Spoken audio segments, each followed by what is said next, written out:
విశ్వవిద్యాలయం హైదరాబాద్ సెంట్రల్ యూనివర్సిటీలో ఇవాళ కాంగ్రెస్ ప్రభుత్వం జరుపుతున్నటువంటి ఈ దమనకాండ, ఈ హింసాకాండ అది తెలంగాణ చరిత్రకే ఒక మాయని మచ్చగా మిగిలిపోతుంది. ఇవాళ నిజంగా కూడా తెలంగాణ చరిత్రలో ఒక బ్లాక్ డే. భారతదేశ వ్యాప్తంగా ఎంతో ప్రతిష్ట ఉన్నటువంటి యూనివర్సిటీ అది. ఆ యూనివర్సిటీ ఆవిర్భావం వెనుక ఒక ఉదాత్తమైనటువంటి, ఒక త్యాగపూరితమైనటువంటి చరిత్ర ఉన్నది. 1952లో మొదలైనటువంటి ముల్కీ ఉద్యమం ప్రజలు స్థానికులకే విద్యా ఉద్యోగ అవకాశాలు దక్కాలని చెప్పి పెద్దపెట్టున ఉద్యమించి ప్రాణాలు బలిదానం ఇచ్చారు. ముల్కీ ఉద్యమ సందర్భంలో 52లో 4 విద్యార్థులు మరణించారు. ఆ తర్వాత మళ్ళీ 69లో 369 మంది చనిపోయినారు. వాటన్నిటి ఫలితంగా, వాళ్ళ ప్రాణత్యాగాల ఫలితంగా, ఆ ఉద్యమ పర్యవసానంగా 6 సూత్రాలు ఆనాటి ప్రధాని ఇందిరాగాంధీ ప్రకటించవలసి వచ్చింది.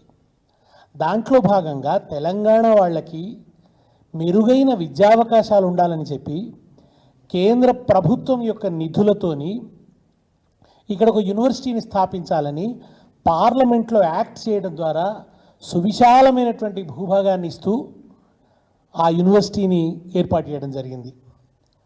ఆ యూనివర్సిటీ ఏర్పాటైన నాటి నుండి కూడా అది కేవలం విద్యా వికాస కేంద్రంగా మాత్రమే లేదు, అది అనేక ప్రజా ఉద్యమాలకు ప్రాణవాయువును అందించినటువంటి ఒక చైతన్య నిలయంగా ఉంది. అత్యద్భుతమైనటువంటి విద్యార్థుల్ని అది రూపొందించింది.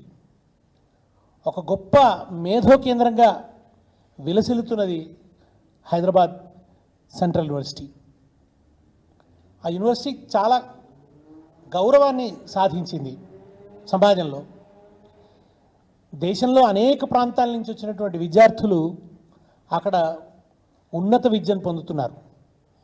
చైతన్యవంతులైనటువంటి విద్యార్థులు వాళ్ళ చదువుకు సార్థకతగా, వాళ్ళ చదువు వాళ్ళకి ఏ సంస్కారాన్ని నేర్పిందో, ప్రజల పట్ల బాధ్యత కలిగి ఉండాలనేటువంటి కనీస పౌర ధర్మాన్ని వాళ్ళకి చదువు నేర్పింది కనుక ఇవాళ యూనివర్సిటీ పరిరక్షణ కోసం ఆ పిల్లలు అక్కడ కంచెగట్టి నిలబడ్డారు.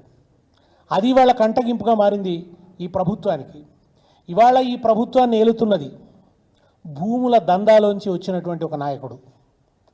భూమి అంటే అతనికి ఓ దందా, భూమి అంటే అతనికి ఒక వ్యాపారం.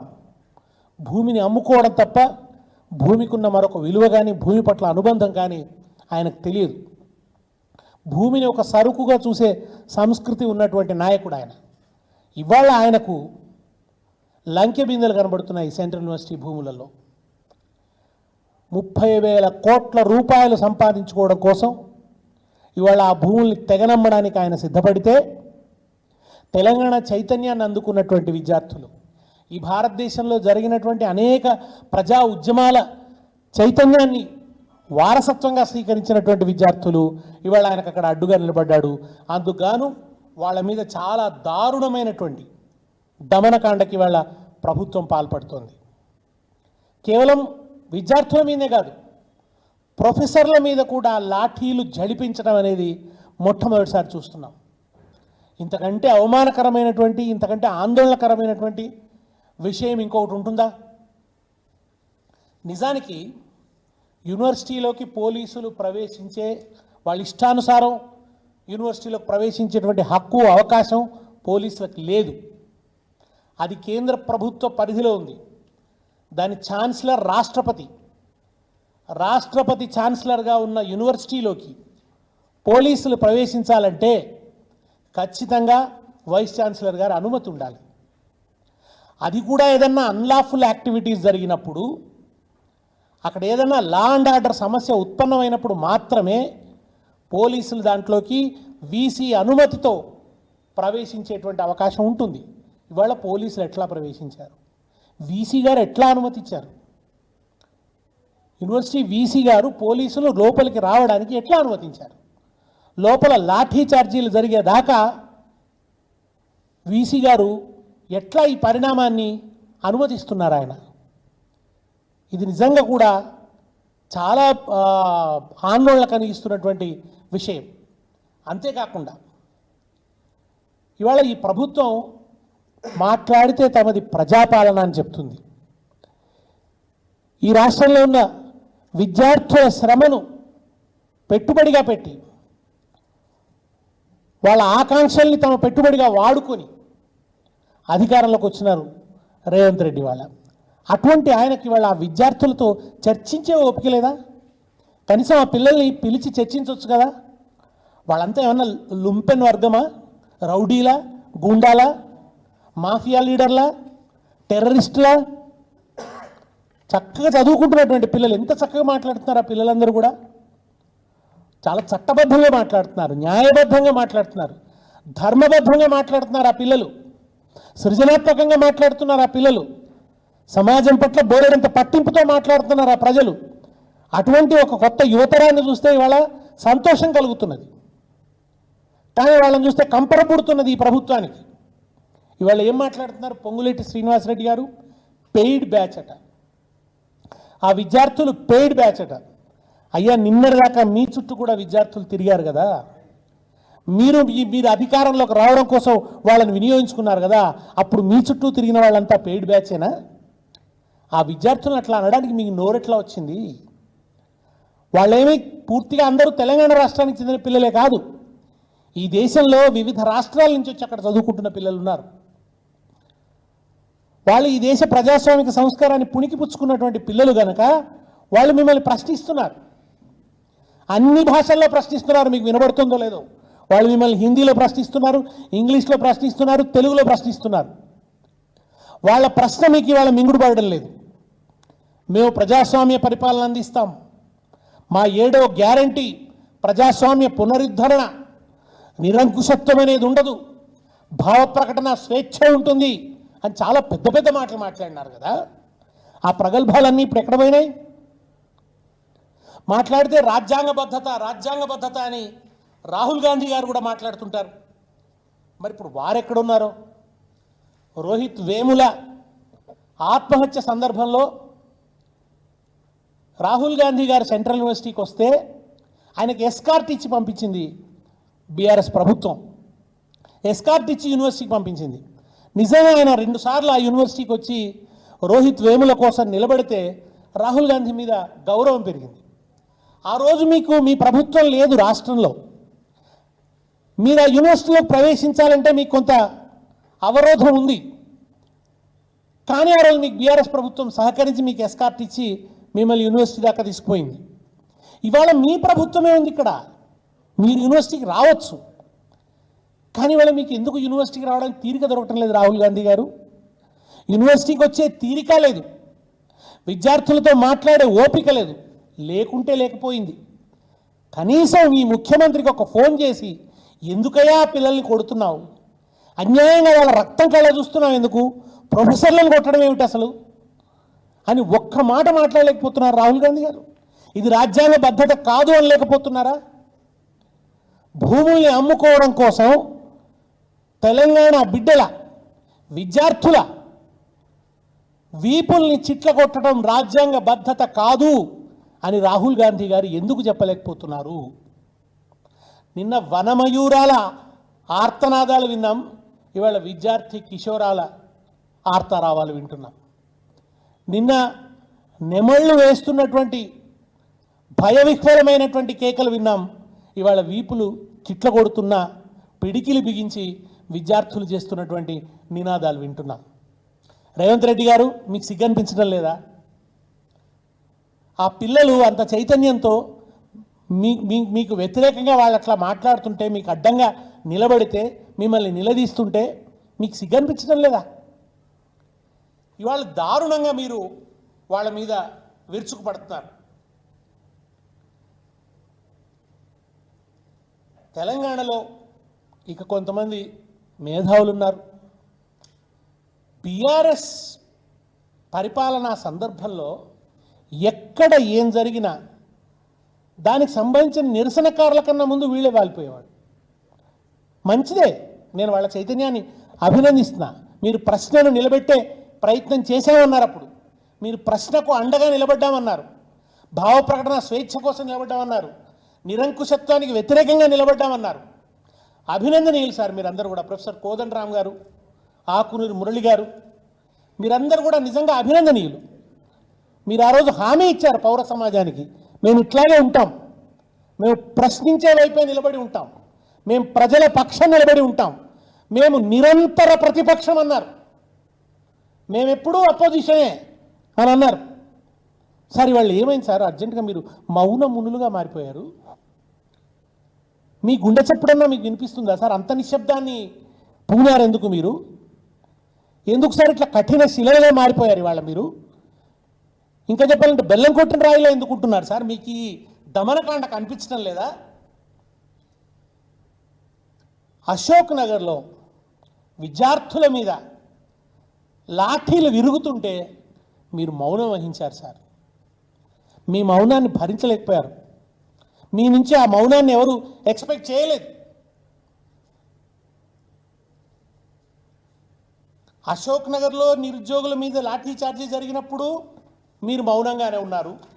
ఆ తర్వాత మూసి పక్కన పేదల ఇండ్ల మీదకి బుల్డోజర్లు నడిపిస్తుంటే, ఆ పేదలు గుండాగి మరణిస్తుంటే, వాళ్ళు పాపం ఇండ్లు కూలిపోతున్న దృశ్యాన్ని చూసి వలవల వలవల ఏడుస్తుంటే, నిస్సహాయాలైపోతుంటే, ఏ దిక్కు మొక్కు లేని పక్షులైపోయి సుడిగాలికి చెదిరిన పక్షుల్లాగా వాళ్ళు అల్లరి ఆడుతుంటే, ఆ రోజు కూడా వాళ్ళ బాధ మీ చెవికి సోకలేదు కదా సార్? అప్పుడు కూడా మీ గుండె స్పందించలేదు కదా సార్? ఒక్క మాట మాట్లాడకపోతే సార్, ఒక దగ్గరకు వచ్చి అడ్డం నిలబడకపోతుంది సార్?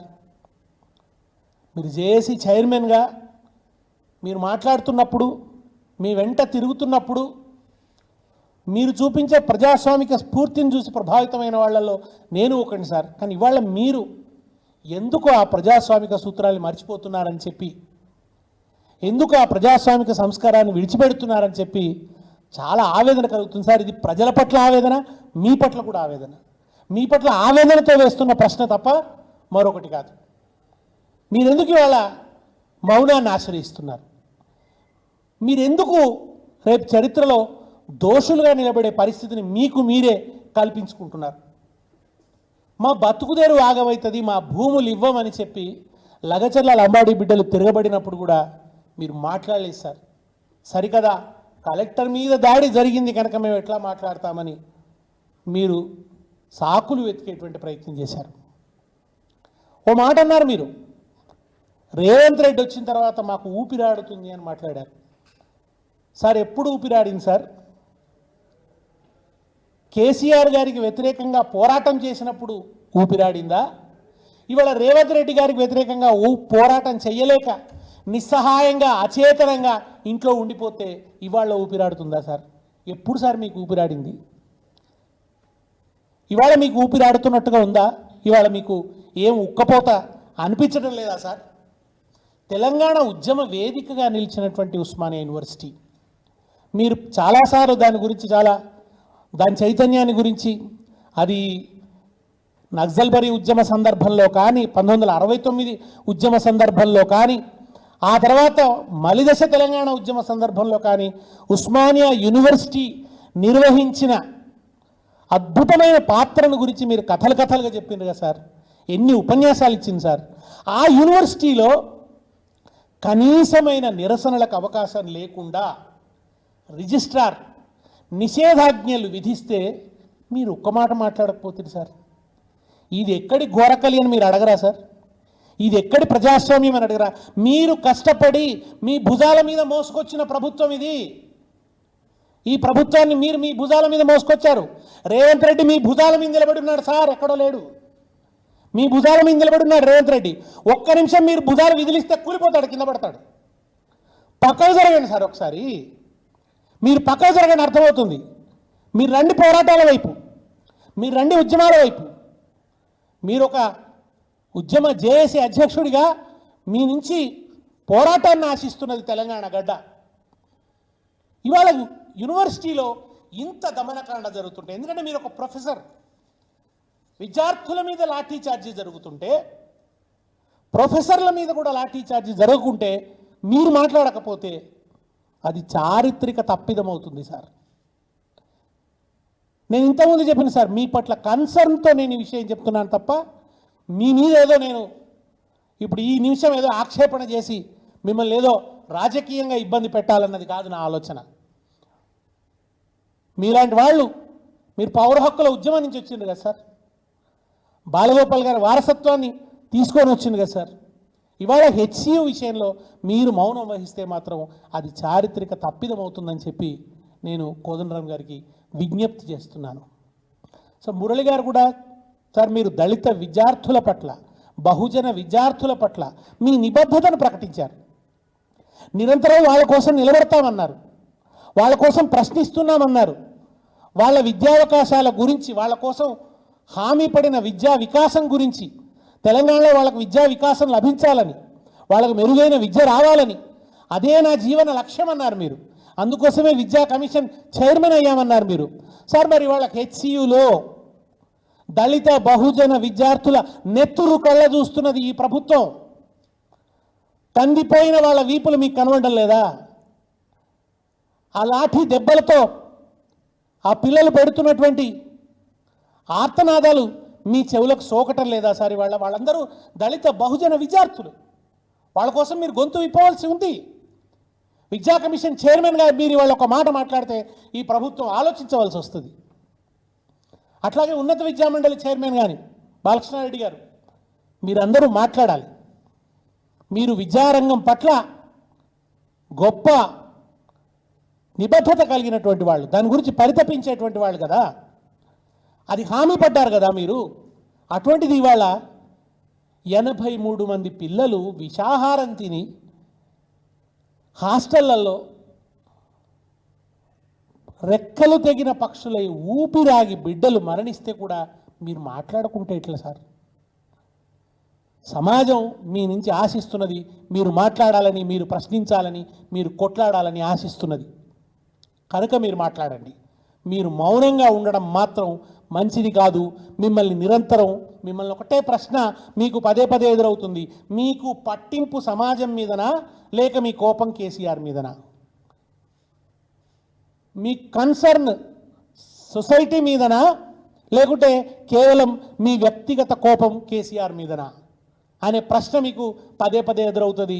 రేవంత్ రెడ్డి ప్రభుత్వం చేస్తున్న అకృత్యాలను, అణచివేతలను మీరు ప్రశ్నించనప్పుడు, దానికి అడ్డంగా మీరు నిలబడనప్పుడు, కేవలం కేసీఆర్ మీద మీకున్న అనవసరమైన మీ వ్యక్తిగత గ్రడ్జ్ కారణంగానే మీరు వ్యతిరేకంగా నిలబడ్డారు తప్ప సొసైటీ మీ పట్ల కన్సర్న్తో కాదు అని అనుకుని అపార్థం చేసుకునే అవకాశం సమాజంలో కలుగుతుంది. కనుక మీరు ఆ అపార్థానికి తావివ్వకుండా, అవకాశం ఇవ్వకుండా ఈ దరిద్రపు పరిపాలనను, వచ్చింది మొదలు ప్రజల ఉసురు పోసుకుంటున్న పరిపాలనను, అణచివేతల మీదే నిలబడుతున్నటువంటి పరిపాలనను, ఏం ఒరిగింది సార్? ఉన్న రైతు బంధు పోయింది కదా, ఏం ఒరిగింది సార్? వస్తున్న నీళ్ళు ఆగిపోయినాయి కదా, కరెంటు కోతలు కూడా అనుభవిస్తున్నారు కదా. ఒక్క రైతు కేసీఆర్ పరిపాలన కన్నా రేవంత్ పరిపాలనలో మేము సౌకర్యంగా ఉన్నాం, సుఖంగా ఉన్నామని చెప్పగలుగుతున్నాడా? ఇంతమంది రైతులు రోజు పొద్దున్న లేస్తే మాట్లాడుతున్నారు కదా సార్. ఎండిపోతున్న వరి పొలాలు కనబడడం లేదా? దోచుకుపోతున్న చంద్రబాబు నాయుడు 10,000 క్యూసెక్కుల నీళ్లు రోజు దోచుకుపోతుంటే అసమర్థంగా నిలబడిపోయినటువంటి ఈ ప్రభుత్వం చేతకానితనం మీకు అర్థం కాలేదా? ఎందుకు నిలబడుతున్నారు ఈ ప్రభుత్వం పక్కన? ఏం ఆశించి నిలబడుతున్నారు? గతం కన్నా పరిస్థితులు దిగజారాయన్నది ప్రజల అభిప్రాయం. తీవ్రమైన వ్యతిరేకత ప్రజల నుంచి వస్తున్నది. అయినా మీరెందుకు ఆ వ్యతిరేకతకు అడ్డంగా ఒక మన గోడ కట్టి మీరెందుకుంటున్నారు? ఆయనకెందుకు మీరు గొడుగు పడుతున్నారు? ఇప్పుడు ఇది అప్రజాస్వామిక ప్రభుత్వం. ఆయన ముసుగేసుకొని వచ్చాడు. ఆయన మీ అందరినీ బురిడి కొట్టించాడు, మోసపుచ్చాడు. ఇవాళ ఆయన చెప్పిన దానికి విరుద్ధమైన పరిపాలన చేస్తున్నాడు. దారుణమైన అణచివేత, చివరికి సుప్రీంకోర్టు కూడా ఇవాళ ఆయనకు మొట్టికాయలు వేసింది. అటువంటి వ్యక్తిని ఆయన పక్కన నిలబడి ఆయన చేసే అకృత్యాలకు, దుర్మార్గాలకు, ఆయన చేసే ఈ దమనకాండలకు మీరు మౌనం వహిస్తే, మౌనం కుమ్మక్కు. మౌనం వహించటం అంటే ఈ దమనకాండతో ఈ ప్రభుత్వం చేస్తున్న అకృత్యాలతో కుమ్మక్కు కావడమే అని మీ మీద కూడా జనం ఆరోపించి చరిత్ర మిమ్మల్ని దోషులుగా చూసే ప్రమాదం ఉంది. కనుక నేను కాంగ్రెస్కు అండగా నిలబడినటువంటి మేధావి లోకం, దానికి నైతిక మద్దతునిచ్చిన మేధావి లోకం, ఇవాళ ఈ ప్రభుత్వం రావడానికి పునాదిగా నిలిచిన ఆ మేధావి లోకాన్ని ఇవాళ నేను అడుగుతున్నాను, అభ్యర్థిస్తున్నాను, డిమాండ్ చేస్తున్నాను. ఇప్పటికైనా మీకు రేవంత్ రెడ్డి నగ్నస్వరూపం అర్థమైంది కదా. ఆయనకి ఏ కన్సర్న్ లేదు, ఆయనకు తెలంగాణ పట్ల కన్సర్న్ లేదు. నిధులు నీళ్లు నియామకాలు అనేది అది అసలు ఉద్యమం ట్యాగ్లైనే కాదు అన్నాడు ఆయన. అది జయశంకర్ గారు కాయిరేజ్ చేసింది. జయశంకర్ గారిని అవమానించాడు ఆయన. ఆయన ఏనాడు జయశంకర్ పక్కన నిలబడ్డవాడు కూడా కాదు. ఇవాళ నెమళ్ళు ఏడుస్తుంటే పాపం మా ప్రకృతి కవి జయరాజు గారికి వినిపించడం లేదు. చెట్లు నరికేస్తుంటే అన్నా జయరాజ్ అన్నా నువ్వు ప్రకృతి గురించి పాడుతుంటే పులకించిపోయినాం మేమందరం కూడా. నిన్ను ప్రకృతి కవిగా, పర్యావరణ కవిగా చెప్పుకున్నావు. ఇవాళ నువ్వు మాట్లాడాలి. ఇవాళ జరుగుతున్నది పర్యావరణానికి తీవ్రమైన విఘాతం. పర్యావరణ ప్రేమికులైన వాళ్ళందరూ, పర్యావరణవేత్తలందరూ కూడా ఆందోళన చెందుతున్నారు ఇవాళ. వాళ్ళందరూ కూడా మాట్లాడుతున్నారు ఇవాళ. మరి ఇటువంటి దశలో నువ్వు ప్రకృతికే నీ కవిత్వం అంకితం, నీ సాహిత్యం అంకితం అన్న జయరాజ్ అన్న నువ్వు కూడా మాట్లాడాలి కదా, నువ్వు కూడా అడ్డంగా నిలబడాలి కదా. ఆ నెమళ్ళ కోసం, పిట్టల కోసం ఒక్క పాట పాడుతూ నువ్వు రావాలి కదన్నా. నీ కోసం ఎదురు చూస్తున్నది. ఇవాళ మేము పోతే మమ్మల్ని ఏమంటున్నారంటే ఇదంతా బీఆర్ఎస్ ప్రేరితం అంటున్నారు. కేటీఆర్ గారిని, హరీష్ రావు గారిని, ఇతర నాయకుల్ని రమ్మను అని పిలుస్తున్నారు. కానీ పోతే ఇది బీఆర్ఎస్ ప్రేరిత, ఏం లేకుండానే పెయిడ్ బ్యాచ్ అంటున్నాడు ఆయన, పొంగులేటి శ్రీనివాసరెడ్డి. అక్కడ మాట్లాడుతున్నదంతా వివిధ రాష్ట్రాల నుంచి వచ్చిన పిల్లలు, వాళ్ళు ఆయా విద్యార్థి సంఘాలలో పనిచేస్తున్నటువంటి పిల్లలు, వాళ్ళు పోరాట చైతన్యాన్ని అందుకున్నటువంటి పిల్లలు ఉన్నారు. దాంట్లో ఎంతోమంది ప్రజాస్వామిక సంస్కారాన్ని. ఎన్ఎస్యుఐ కాంగ్రెస్ విద్యార్థి సంఘమే వ్యతిరేకంగా స్టేట్మెంట్ ఇచ్చింది, పాంఫ్లెట్లు వేసింది. అటువంటప్పుడు పేమెంట్ బ్యాచ్ అని ఆయన అంటున్నాడు. ఇక గులాబీ కండువాలు వేసుకొని పోతే ఇక వాళ్ళు ఏమంటారో మనం పెద్ద దాన్ని ఊహించడానికి పెద్ద కష్టసాధ్యమేం కాదు. అటువంటి పరిస్థితి రాకూడదని, ఆ ఉద్యమానికి ఆ రాజకీయ రంగు పులుముకోకూడదని కొంత జాగ్రత్త వహిస్తున్నాం. కానీ వాళ్ళ పట్ల పూర్తి కన్సర్న్ కలిగి ఉన్నాం. వాడికి పూర్తి సంఘీభావాన్ని ప్రకటిస్తున్నాం. ఆ పిల్లల ఉద్యమానికి అన్ని విధాల వాళ్ళ ఉద్యమానికి అండదండగా నిలుస్తుంది బీఆర్ఎస్ పార్టీ.